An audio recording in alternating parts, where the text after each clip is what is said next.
அனைவருக்கும் கிறிஸ்மஸ் நல்வாழ்த்துக்கள். எல்லாருக்கும் இனிய கிறிஸ்மஸ் வாழ்த்துக்கள். அனைவருக்கும் இனிய கிறிஸ்மஸ் நல்வாழ்த்துக்கள். இனிய கிறிஸ்மஸ் நல்வாழ்த்துக்கள். இனிய கிறிஸ்மஸ் நல்வாழ்த்துக்கள். Happy Christmas.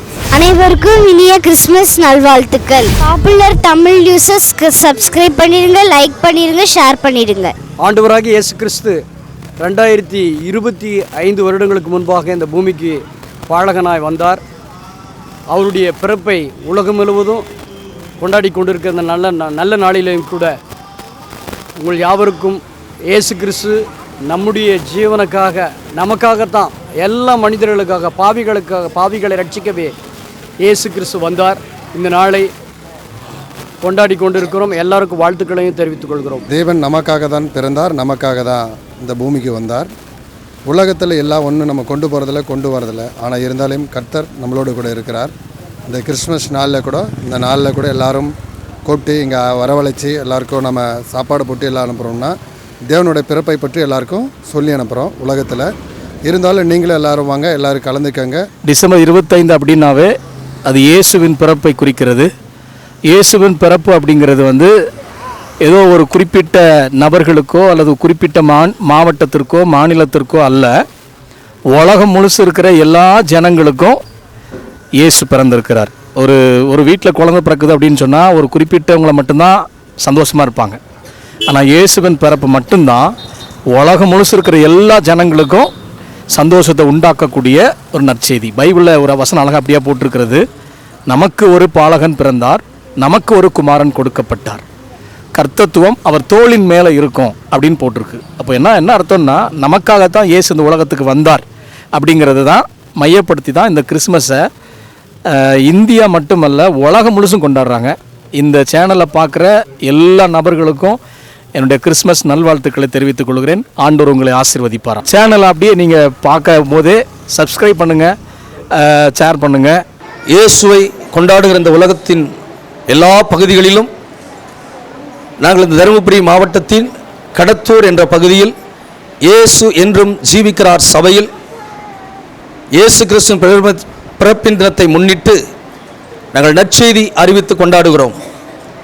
பரிசுத்த வேதாகமத்திலே லூக்கா எழுதின சுவிசேஷம் 2ஆம் அதிகாரத்தில் 10-11 என்ற வசனத்தில் சொல்லப்பட்டிருக்கிறது, இதோ சகல ஜனத்துக்கும் மிகுந்த சந்தோஷம் உண்டாக்கும் ஒரு நற்செய்தியை உங்களுக்கு அறிவிக்கிறேன்.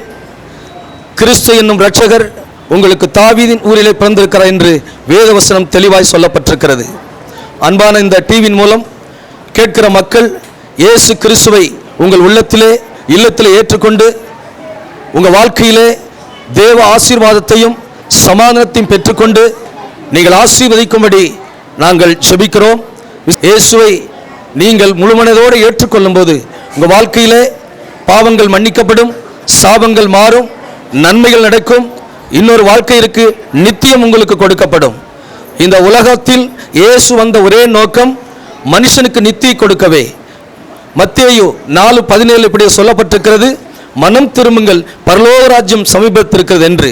இயேசு இந்த உலகத்தில் பிறந்தது ஒவ்வொரு மனிதனுக்காகவும், எல்லா உலகத்தில் அத்தனை ஜனங்களுக்காகவும். அவர் சிலுவையில் மரிக்க வேண்டும் என்றும் அவர் மரித்து உயிரோடு எழுந்த வேண்டும் என்றும் வேதத்தில் சொல்லப்படுகிறது.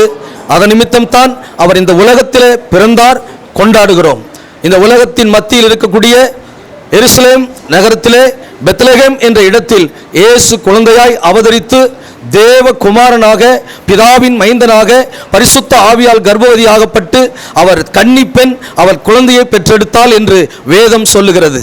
அவர்தான் இந்த உலகத்திலே 33.5 ஆண்டுகள் வாழ்ந்து 30வது வயதில் ஞானஸ்தானம் எடுத்து 3.5 ஆண்டுகள் ஊழியம் செய்து மக்களை நன்மை செய்வாக துட்டித்திருந்தார்.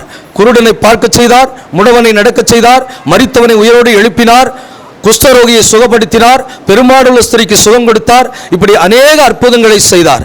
அவர் உயிரோடு இருந்த நாட்களில் நான் மரிப்பேன், அடக்கம் பண்ணுவார்கள், உயிரோடு எழுந்திருப்பேன் என்று பரிசுத்த வேதாகமத்தில் சொல்லப்பட்டிருக்கிறது. எந்த மனிதனுக்கும் இந்த உலகத்தில் சொல்லப்படாத ஒரு சரித்தியம், உலகத்தில் சொல்லப்படாத ஒரு அதிசயம், உலகத்தில் சொல்லப்படாத வார்த்தை இயேசு இடத்தில் உண்டு. அவர் இந்த காரியத்தை பரிசுத்த வேதாகமத்தில் சொல்லப்பட்ட ஆதியாகமத்தில் இருந்து பழைய ஏற்பாடு வரை இயேசுவில் சொல்லப்பட்ட காரியங்கள் நிறைவேறினது. அது புதிய ஏற்பாட்டில் இயேசு கிறிஸ்து நிறைவு செய்து முடித்தார். இந்த டிவி மூலம் உங்களுக்கு வாழ்த்துதல் சொல்லுகிறோம். இயேசு என்றும் ஜீவிக்கிறார் சபையின் சார்பாக உங்களை வாழ்த்துகிறோம். இதை பார்க்கிற ஒவ்வொரு மக்களும் ஆசீர்வதிக்கப்படுவதாக இயேசுவின் நாமத்தில் ஜெபிக்கிறோம் நல்ல பிதாவே.